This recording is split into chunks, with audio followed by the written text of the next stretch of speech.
The first thing I wanted to ask all of you your opinion was the fact that the nation was shocked when we learned the news on July 4th that Colonel George Armstrong Custer and nearly 300 of his men were killed while attacking an Indian encampment in Montana Territory on June 25th.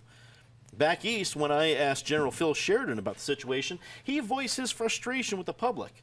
When I was here in Denver, when I asked R.W. Woodbury, the editor of the Denver Daily Times, he seemed angry at the government than at the Indians.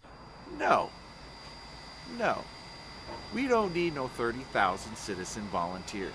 Shivington's citizen militia is who caused the Indian War at Sand Creek. The Army has the situation under control. Besides, it's about to play out. The extermination of the buffalo will force the savages to go to their reservation, or they're going to face starvation. It worked with the rebels down in the south.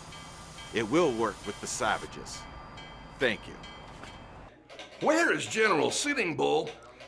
Bill Byers and those boys over at the Rocky. Why, Sitting Bull is no kind of general. He's a medicine man.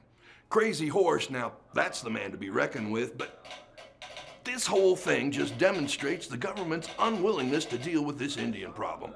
And the result is 1,000 pioneers lie buried across the prairie and 30,000 Sioux warriors are rampaging the plains as we speak. So I wanted to ask you, and I'll start with you, Mrs. Tabor, what effect has this tragic event had on this region? Well, it is the culmination of our poor treatment of the Indians we found here when we all came here in 1859.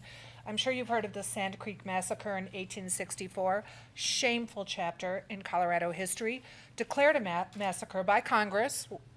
Mr. Patterson had been there then in 1864. We sent those Indians up to Montana. We sent them away from their native lands here.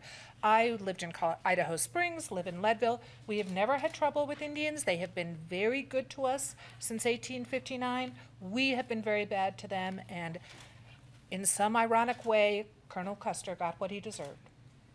And our Mr. Representative MacDonald Patterson here, what effect is this going to have on, as you move forward as a representative of this fine state? Well, I was the one who pushed the bill through Congress in the recent session to furnish arms to the territories to repel Indian invasions.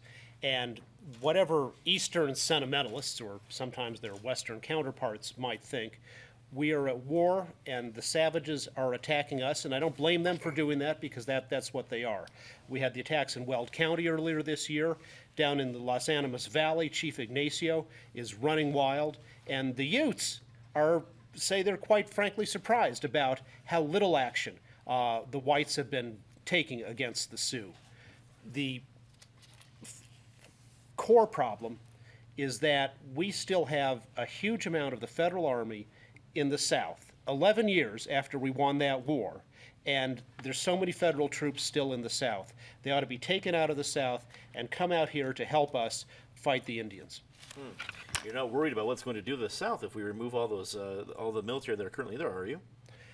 The war is over, and we have to, at some point, revert to peacetime conditions and let the South be the South and settle its own affairs. Well, Mrs. Rout, as the First Lady here in Colorado, I'm sure your husband is taking great attention to the events that happen in Montana Territory. Not a day goes by that he doesn't think about it or hear from other veterans. As you know, he served in the war, so he is well versed in the rigors of both military life and the cost of it. He hears from veterans who want to join up and be a part of the campaigns against the Indians, but he also knows that President Grant, who appointed him as a territorial governor, and whose opinion we certainly pay quite a bit of attention to in our house, came out against the actions. As a military person, I've heard many of his friends discuss the actual actions, which I think will be discussed for quite some time because it's a little perplexing how that attack actually happened and why it continued in the way it did. The loss of life was immense.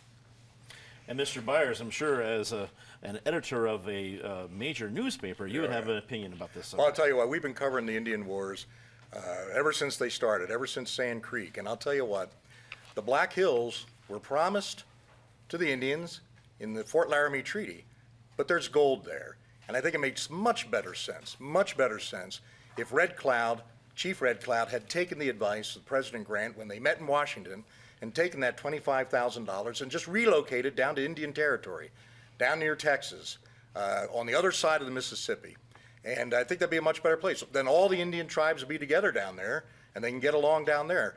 But there's gold in the Black Hills, and the white settlers are going to move in, and we need to accommodate that. And this is just a minor setback, I believe. I believe that the troops will come in, and they'll be able to take care of this problem in the next couple of years. Don't you worry.